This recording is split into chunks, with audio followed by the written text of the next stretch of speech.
يا مساء السعادة والهنا على كل حبايبي اللي بيتابعوني وكل حد يوصل له الفيديو الجميل ده. النهاردة ان شاء الله هنعمل أكلة حلوة قوي، أكلة كده مختلفة.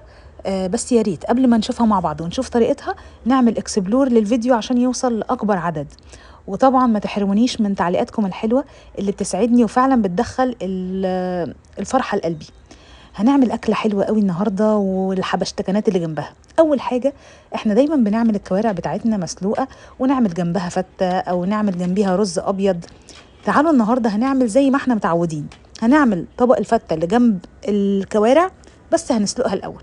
هنسلقها سلقة حلوة جميلة. أنا حطيت في مية السلق جزر وورق لورا وحطيت بصل وحطيت طبعا السبع بهارات أو زي ما بنقول كده معلقة بهارات لحمة تدي طعم حلو قوي لشوربة الكوارع.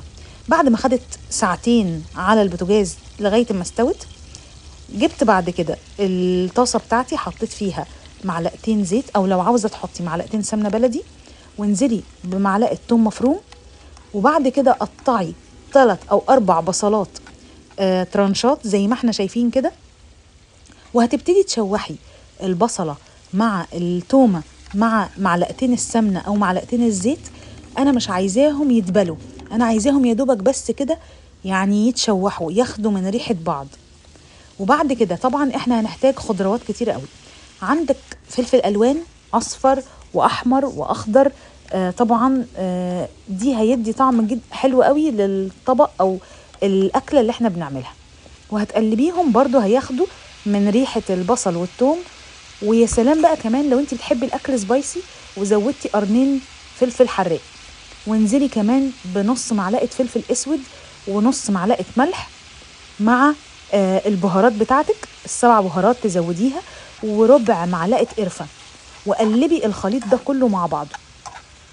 انت هنا تقدري تزودي السبايسي هيطلع الاكلة دي معاكي حلوة قوي.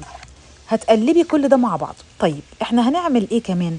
هجيب عندي طماطميتين هقطعهم مكعبات زي ما انتوا شايفين كده. لو قدرتوا ان انتوا تخلوها مثلا مش مستوية قوي، يعني مثلا الطماطم تكون طماطم سلطة بحيث ان هي تكون ناشفة شوية وتاخد وتدي معاكي في التقليبة الاولانية، وبعد كده لما نكمل سواها في الوقت ده يا اما تخلي الكوارع بتاعتك، يا اما لو هي حجمها صغير ممكن ان انت تجيبيها وتصفيها وتحطيها في الصينيه او في الطاجن اللي هتقدمي فيه، وتنزلي بالخليط ده كله عليها بعد ما تكوني طبعا خليتيها وشلتي العظم اللي فيها.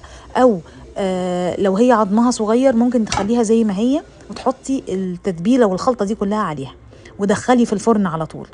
طبعا ما ضيعتش فرصة ان انا عندي شوربة كوارع وعملت حلة محشي كرنب تستاهل بقكم وسقيتها وسبتها تستوي. وبعد كده بعد ما قعدت الطاجن بتاعي او الصينية بتاعي في الفرن طلعتها. يا جماعة مش عايزة اقول لكم ريحة الكوارع كانت عاملة ازاي، تحفة وجميلة وما تسابتش. البرد ده يا جماعة محتاج طاجن الكوارع، اعملوه مش هتندموا. حتى لو عندكم حد في العيلة ما بيحبهاش هيحبها ويدمنها. وطبعا لا غنى عن الحلة المحشي الجميلة اللي ريحتها تفحفح في البيت كله. أتمنى تكون الوصفات عجبتكم وأفادتكم، وبألف هنا وشفا وشتا جميل عليكم، والسلام عليكم ورحمة الله وبركاته.